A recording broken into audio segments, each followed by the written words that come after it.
So let's go back to the rotation group for a moment and review again the origin of the commutation relations of the generators. So let's think of a product of actual rotations, and I'm writing these rotations now the way physicists write them. Ly and put it in H bar. I epsilon Lx is an X over H bar. These are infinitesimal rotations of epsilon radians. E to the minus I epsilon Ly over H bar. E to the minus I epsilon Lx over H bar. And we saw that this is approximately e to the I epsilon squared Lz over H bar, and this is because the commutation relation is Lx Ly is equal to I Lz. And you don't want to get a coffee? I may, if you don't mind. Run both ways. Okay, but you'll miss the demo, so you should hurry. Okay. Well, don't wait for me, please. All right, I'll do the demo right now. Okay. So then you get the coffee. All right, so what we want here first is a rotation right-handed about the x-axis, and then y-axis, and then the inverse rotation about the x, inverse rotation about the y. Okay. Federal law requires that the z-axis be vertical. So I have the, let's see, the x-axis, I almost did it wrong. The x-axis comes out this way and the y-axis that way. That's because conventionally we want x to y to z, and that's what was buried in here. So if we do a rotation about the x-axis, which is pointing this way, and it's right-handed, that means it's like this. And so basically, I'd be doing this. Okay. Now, the y-axis is pointing this way. We want a rotation about the y-axis. And so that would be something like that. Now we want to do the inverse of the x rotation. And reminding myself that the x-axis goes out this way, we want to rotate that way. And so it would be something like this. Okay, now we want to do the inverse of the y rotation. The y is going out that way, right? And so ordinary y is this way, inverse y is that way, and so I'd basically be doing this. Okay. And what is the result? The result is a rotation about the z-axis, but backwards. A negative rotation, about a left-handed rotation, which is what you get here because the plus sign means left-handed. So the demo worked, and in fact, Pretty damn good. this was, I don't think I've ever done it quite this well before. So this is, I'm very happy with this particular demo. All right, now, we only want to spend 3 lectures on group theory, so let me jump ahead. You can do more lectures on it. I mean, Well, it's what the students want. I'm student-driven. But I think it makes sense to just do 3 since we've done so much. I mean, I did a whole course on it last year. Okay, so we jumped ahead to the... All right, let me just mention one thing here, that this is something you already know as physics students. A rotation of angle theta for a spin 1/2 system looks like that. And now, what am I doing about the h bar? All right, well, this is the same thing as e to the minus I theta dot the spin operator over h bar, where we take the spin operator to be h bar over 2, the Pauli matrices. So that's basically the spin 1/2 representation. And this is something that you guys have seen in class over and over, right? Okay. It's fundamental of quantum mechanics. And now, there is, of course, I just remind you of the Jacobi or Jacobi identity. And if we write it in cyclic order, then it's B.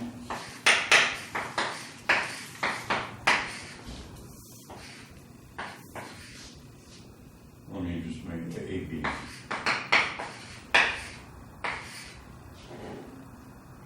Well, 0 equals.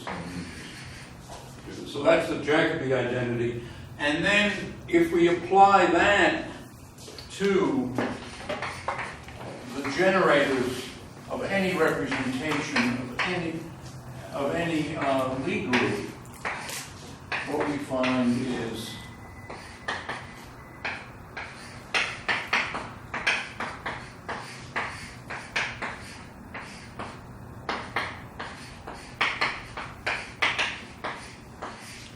so again, I guess I'm stuck with the equals 0 on the left-hand side. So that's what we get for the generators. And these generators then tell us, you see, you can replace this TBTC, for example, with IFAB. In fact, one might as well, this is for compact or non-compact. And this should be BCT. So this is the Jacobi identity for generators of the group. We have this. Then if we substitute this for this commutator, the formula with the structure constants, we then get the double commutator turns into a single commutator with structure constants. The single commutator generates structure constants of its own. And then what we have is something that looks like this: FDBC, FEBD, AD, plus FDCA times FEBD, plus FDAB, FECD equals 0. And at first glance, that doesn't look very suggestive of anything.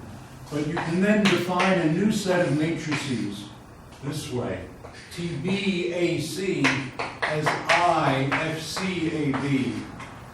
And remarkably enough, then, because of this relation, does this relation show up on the screen, or is it blocked by the? Some of what you have here behind the bullets. Maybe. Do you want to put it? Why don't you help me put it on? Yeah, let's put it back on the card. Yeah, let's put it outside. Oh well, no, let's just move it. Yeah, let's just move it there. So anyway, this gives us a new representation. All right, I'll go. All right. Now it's blocked. Now I'll be able to see. All right. So the remarkable thing here then is you start with any representation, any of the structure constants. In terms of the structure constants, you define these new matrices, and then lo and behold, you find that TA times TB is IFC AB TC. So in other words, these new matrices formed out of the structure constants obey the fundamental relation, and that means you've got a new representation of the group. This representation, let's just think about it in terms of first SU2.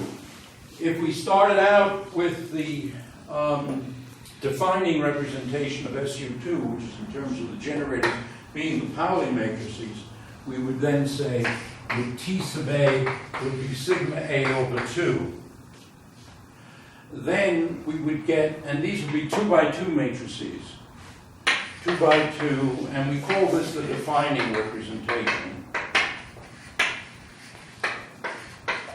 Because if it's SU2, then it's 2 by 2 unitary matrices of determinant 1, and they are all of this form.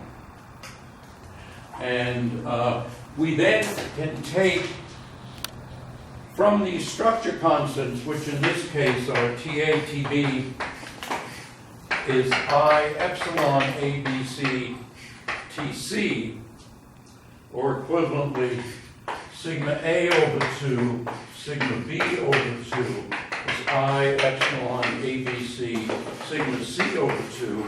We then define new matrices as TB AC is equal to I, and F ABC is just epsilon ABC. For compact group, this becomes, I should have written it.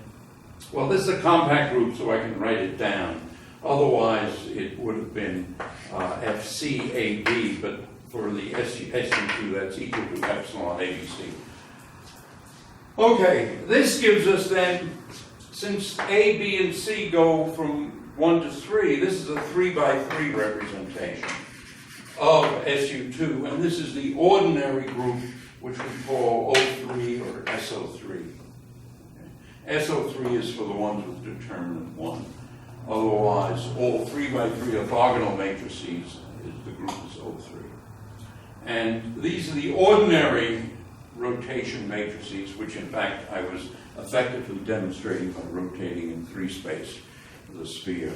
Okay, so much for the adjoint representation. But the point is, it happens no matter what the continuous group is. You take the defining representation, you always get an adjoint representation. And in particle physics, what you normally have is you have the defining representation and the adjoint representation. You rarely run into anything else. Now, sometimes you do, in which case you need to think more. But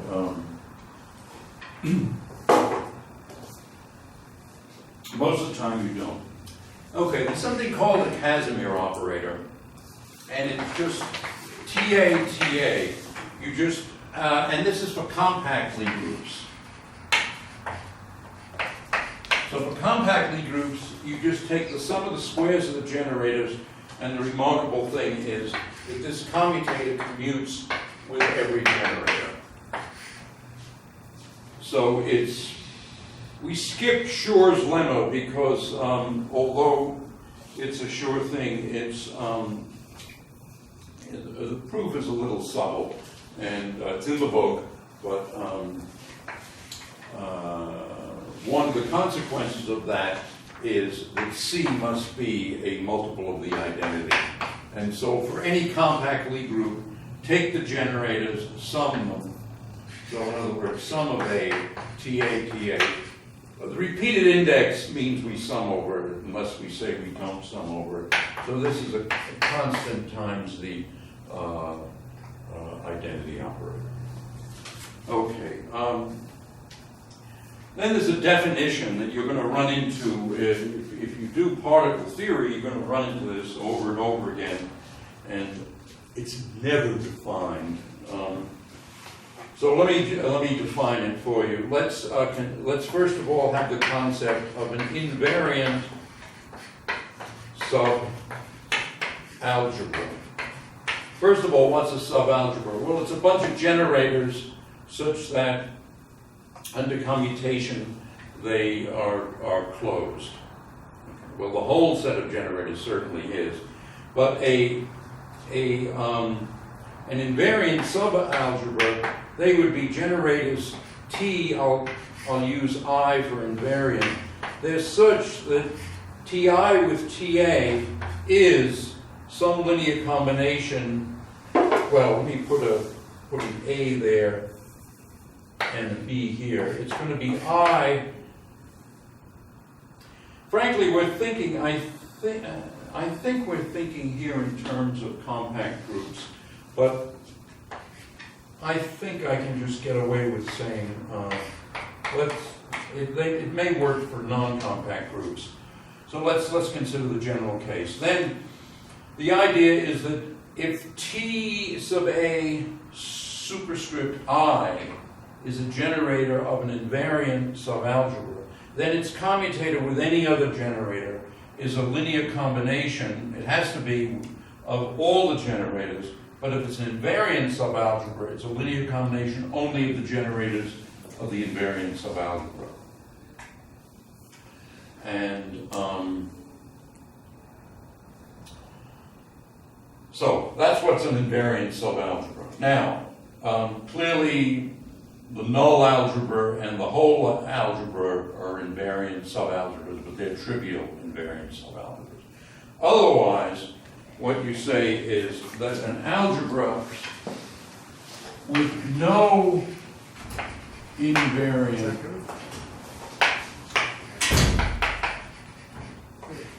subalgebras, okay, that's equal to a simple algebra, or a simple Lie algebra. And a simple Lie group is what a simple algebra generates. Another definition that occurs a great deal in particle theory is semisimple.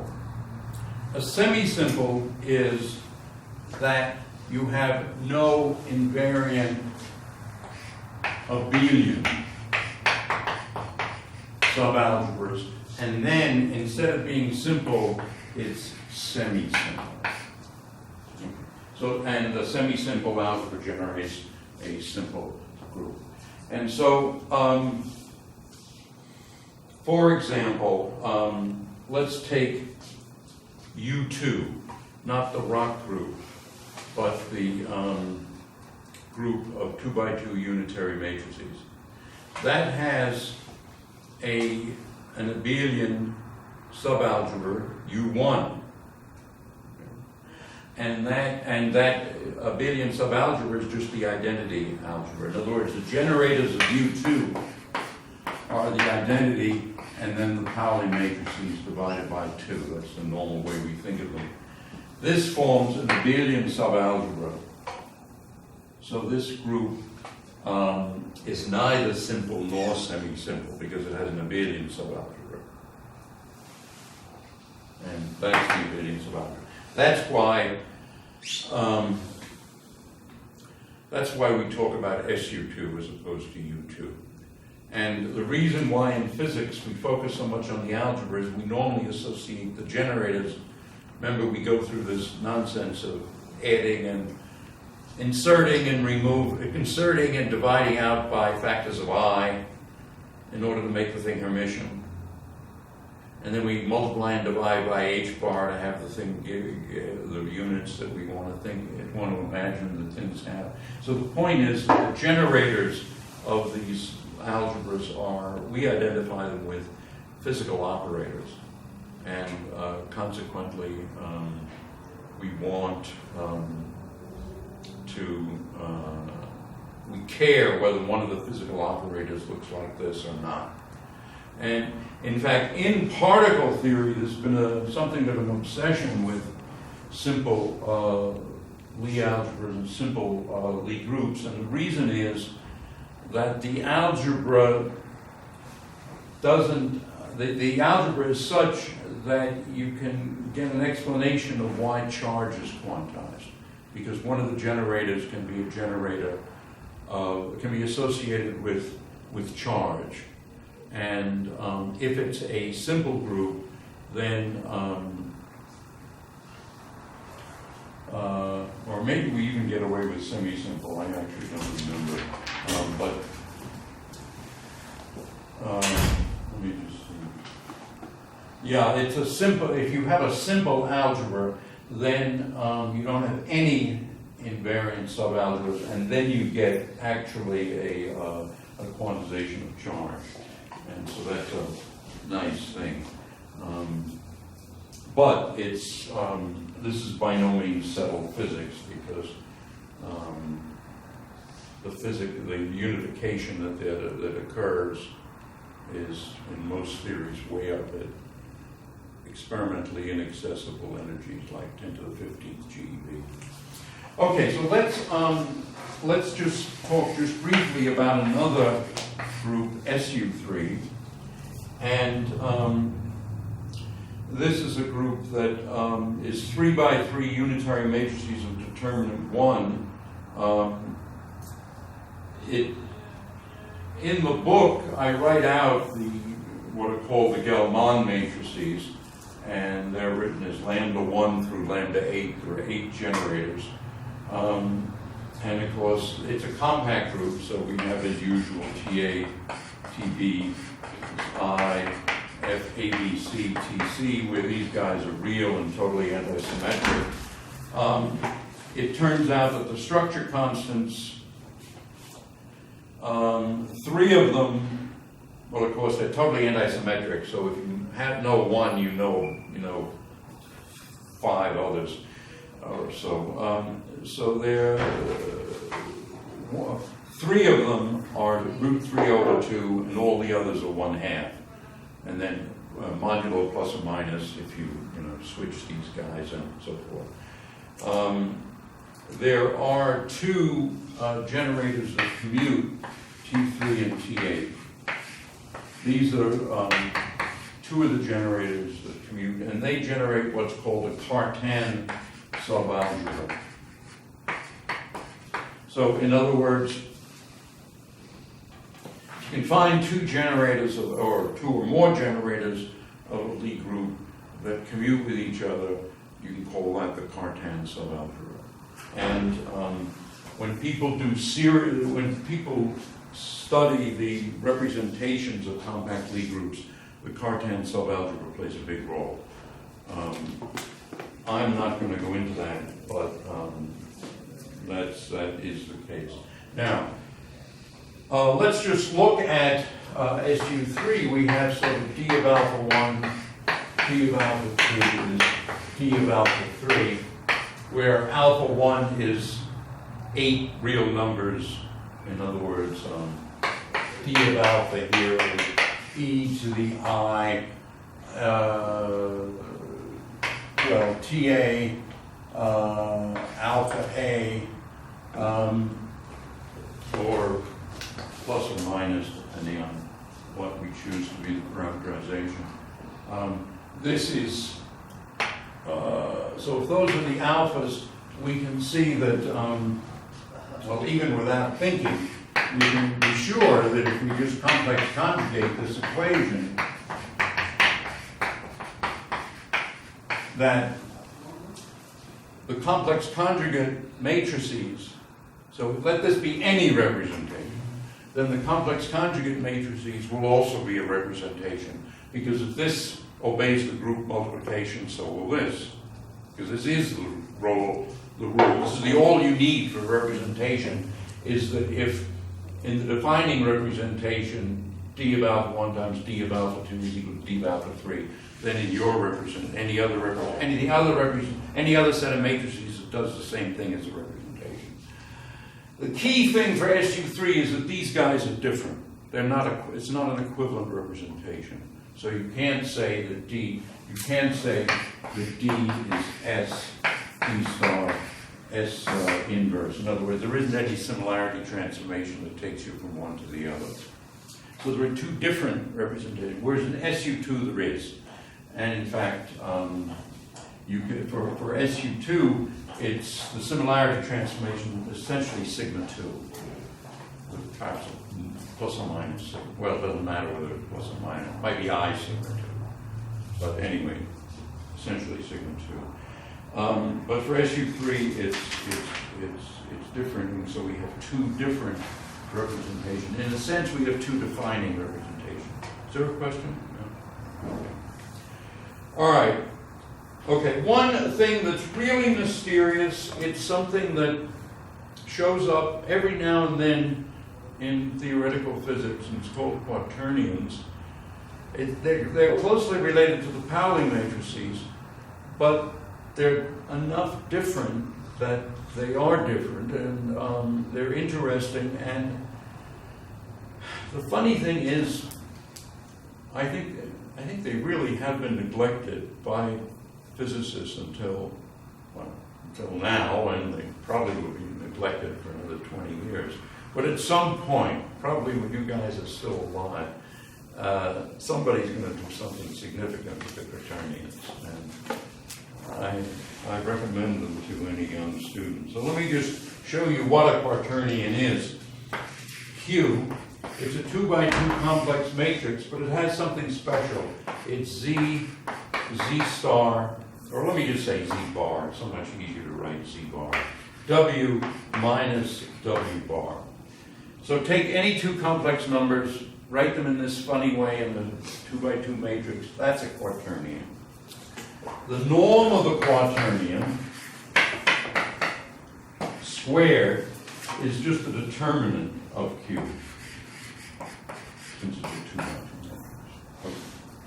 Now, you can imagine n vectors of quaternions, and you can imagine the norm of an n vector of quaternions as being or the squared norm being the sum of the squares of the norms of each of the n quaternions. The quaternion group SP2n, so SP2n is something that turns quaternions into, turns n quaternions into n quaternions, such that q1 prime squared plus dot dot dot plus qn prime squared is the same as q1 squared plus dot dot dot plus qn squared. So that's the symplectic group. And as I said, I think it's much neglected in physics, and at some point, boom, it's going to have a huge impact, and everybody's going to say, "Why didn't I think of that?" And it's just a tantalizing sort of thing. I was once at an institute in Paris. I think he turned a little more. That's a pretty wide aperture. Good. And this was like 40 years ago, and there was a cranky old, very mathematical physicist, and maybe a very physical mathematician, I don't know which he was, somewhere in between. And he interacted very little with anybody else, and he gave a talk on quaternions. And one of the first or second sentences out of his mouth was that this was a difficult subject. And he'd do his best to explain it, but it was a difficult subject. And I remember exactly what he said in French. He said, "C'est pas de la tarte," meaning it's not like eating a tart, a piece of cake. And of course, right. Anyway, Cartan identified the compact, simple Lie groups. Lie just means continuous. And it's not that Lie is Chinese for continuous, rather it's named after Sophus Lie. Okay, remember, a simple algebra has no invariant subalgebras. And he characterized these. The first one is there's an infinite set of them, 4 infinite sets of them. One is SUN plus 1, n equals 1 to dot dot dot. So these are 2n plus 1 by 2n plus 1 unitary matrices determinant 1. The next group is SO 2n plus 1. These are 2n plus 1 by 2n plus 1 orthogonal matrices with determinant 1. Then the killer group, SP2n, which I just explained. And then finally, DN, which is, oh, well, never mind calling it, he called them A and B and C and D and, but we don't need to use actually his notation, we can just list them. And the next one is SO to N.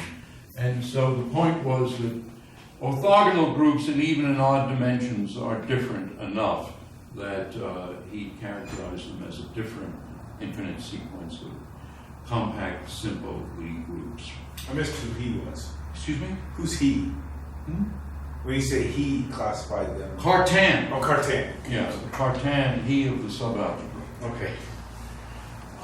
He also identified some 5 other cases, and the 5 other cases are the exceptional groups: G2, F4, E6, E7, E8.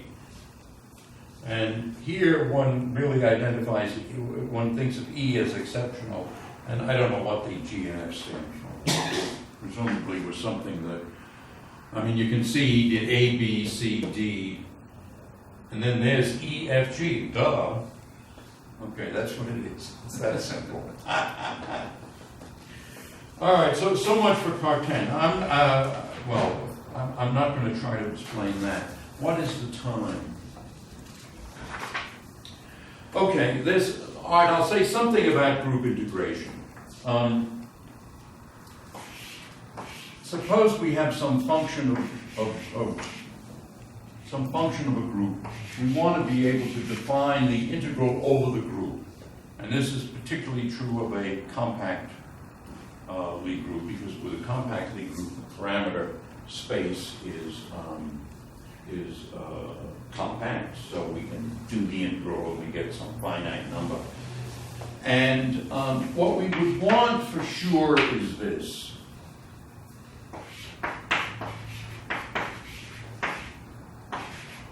In other words, we want that the measure dg, as we integrate over the group, is such that if we translated the group by multiplication by some fixed element, we get the same thing. So in other words, this is the uniform integration.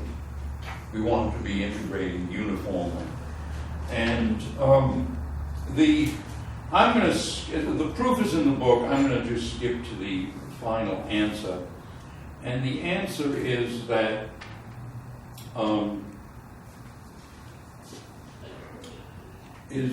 well, first of all, let me switch to a notation like this. G of alpha,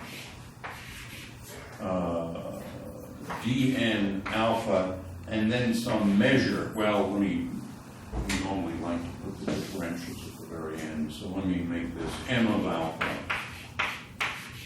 dn alpha, however many parameters there are, because we normally use alpha. For some reason, when I wrote this section of the book, I used ABC, which was dumb. Anyway, I mean, it's just not pedagogical. And so what is m of alpha? Well, it's 1 over the determinant of a partial derivative of alpha, gamma, beta, partial beta, and beta equals 0. Okay, now I see why I didn't use Greek letters, because one Greek letter and we're okay. If 3 Greek letters and all of a sudden you start, unless you're Greek, you start to feel nervous. And so what is this? The idea of this alpha, beta, gamma, or alpha, beta, gamma is that here what we're talking about is that G of alpha is equal to, and let me make sure I get this in the right order. G of alpha is G of gamma, G of beta. So alpha, beta, and gamma are just 3 different, just the parameters that represent 3 different group elements, but they're related in that gamma, G of gamma times G of beta is G of alpha, And then we're taking the derivative here at beta equal to 0. So this is, oh, and I've got this slightly wrong. This is m of, well, this is m of gamma, but it's the same thing as m of alpha. And the reason is that we're doing this where beta is equal to 0. Well, if beta is equal to 0, this is just the identity. So the point is, how do the parameters change from the ones you had if you multiply from the right with a very tiny, with something that's essentially the identity matrix? And so that's the thing. And now I think maybe I was right to use Roman letters, because it just gets too confusing with all those Greek letters. The proof is in the book. I think we should just skip on. I don't want to say any more about this, because we want to do something about the Lorentz group. So the Lorentz group is a group such that, well, first of all, what's the inner product? The inner product here is x vector dot y vector minus x0 y0. So this is the ordinary Lorentz inner product. And of course there are two Lorentz inner products, is this and then minus that, because different people use different overall signs. Let's use, for this sign, the metric of space-time is minus 1, 1, 1, 1. Okay, so minus for the time components. And if we think of this as, so what is a Lorentz transformation? Well, Lorentz transformation is such that if we take L of x transpose eta L of y, and this is what we mean by x prime, y prime, that this is the same thing as xy, which is x transpose eta y. And transpose, I'm just trying to have the matrix notation look simple. Okay, since x and y are arbitrary, and since this is actually x transpose L transpose eta L y equals x transpose eta y, we have here L transpose eta L is equal to eta. So this is the fundamental relation that defines a 4x4 Lorentz transformation matrix. And now, of course, what we do is we say, all right, let's do this Lie algebra business. So we let it equal to I plus omega. Just as for the rotation group, we did the same thing. And so now we get the idea, we get the thing that I plus the 4x4 identity plus omega transpose times eta times I plus omega has to equal eta. And that tells us, if we drop omega squared terms, that omega transpose is equal to minus eta omega eta. And so there turns out there are 6 4x4 matrices that satisfy these constraints. What we do is we set omega equal to eta dot r plus lambda dot b. These are the 4x4, these are matrix, well, I'll just write them down. R1, for example, is all zeros except for 0, minus 1, 1, 0. And so they're just all zeros here. Looks like that. So this part we called omega 1 last Wednesday. And then there's R2, R3. So these, apart from nothing happening here, these are the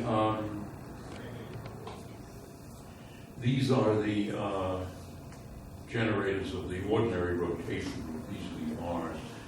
And then we have the boosts. And let me just show you what B3 is. B3 is 1, 1, and everything else 0. So there are 3 boosts, and this is a boost in the z direction, a boost in the 2 direction, boost in the 1 direction. And so we're writing here L this way, and so what we can do is we can say that this is, if we do our usual fetishisms with I and minus I, we could rewrite this as I minus I theta L JL minus I lambda J Kj. So these now are rotation and boost operators. And one can verify the algebra that they satisfy, which turns out to be Ji Jj is I epsilon I Jk Jk. Well, that's because 3 of these just were the rotation matrices. So the J's are the rotation matrices. Then we have Ji Kj, and this turns out to be I epsilon I Jk Kk. And what this is saying is that the rotation generators rotate the vector of k's into themselves. And that's just because on any 3 vector, the j's have to do this. And then finally we have the k's. And the k's are these crazy boosts generators. Minus I epsilon I Jk. And it turns out to be Jk. You think there'd be a K here. No, it's a J. All right, so you might say, oh, we're going to throw up our hands and nothing we can do. This is hopeless. And indeed, that's the attitude that most graduate students have unless they're given some help. In fact,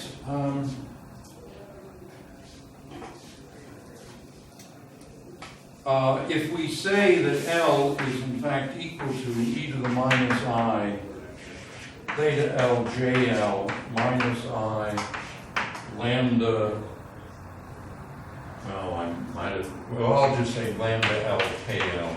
I use J over there. If we do that, then the way in which a 4-vector transforms is T prime is T plus lambda dot X, and X prime is X plus T lambda plus theta cross X. I'm just using cross instead of caret instead of an X because I've already got an X. So this is an infinitesimal Lorentz transformation with these parameters. Theta is here, lambda there, and so that's what it is. Now, here's the enormous simplification. So I'll go a little bit over because we started late because some of our distinguished students were late. Let me see if I can erase some of this board really quickly. So there's a huge simplification that now occurs. I mean, without it, I don't know where the hell we'd be, especially in particle physics, because it would just be a nightmare. But just an enormous simplification. And the simplification is, so remember we have these J's and K's. The J's generate rotation, the K's generate boost. So we make a big change. And we say, maybe I should erase this board too while that one is drying. What we say now is that we take complex linear combinations of J and K, and remarkably enough, they turn into two sets of operators, two triplets of operators that just have the commutation relations of angular momentum. And we already know essentially all about the representations of the rotation group. So in other words, this trick reduces the rotation group, the Lorentz group to the rotation group. And what we do then is we say JL plus or minus is equal to a half times JL plus or minus I KL.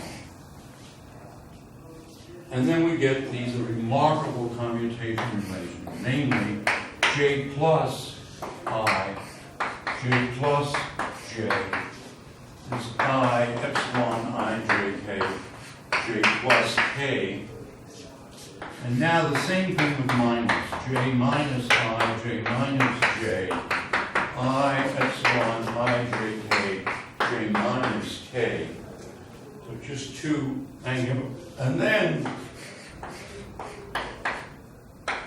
Ji plus J minus J, 0. So we've got two independent, algebraically we just have two independent angular lambda. And that makes things very, very simple. It means that we know all the finite dimensional representations of the Lorentz group. And, but they're not unitary because the Lorentz group is not compact. And the way we see it here is that this is summation, that's summation, but the linear combination isn't summation. And so these representations look like this. dj j prime of theta and lambda being two vectors. And this is e to the minus I theta L JL, or I could have just said theta dot J, that's probably makes more sense. Minus I lambda dot K. And so that's written as the ordinary Lorentz way of looking at things, but then it becomes e to the minus I, let me see, minus I theta minus lambda dotted into J plus, and then e to the minus I theta plus lambda dotted into J minus. So it's the product of those two. And what that tells us then is that we just have well, what I should have said is that this thing is these guys are then a 2j plus 1 by 2j plus 1 dimensional representation, and then these guys a 2j prime plus 1 times 2j prime plus 1 representations. These are just two representations of the just the ordinary rotation group. And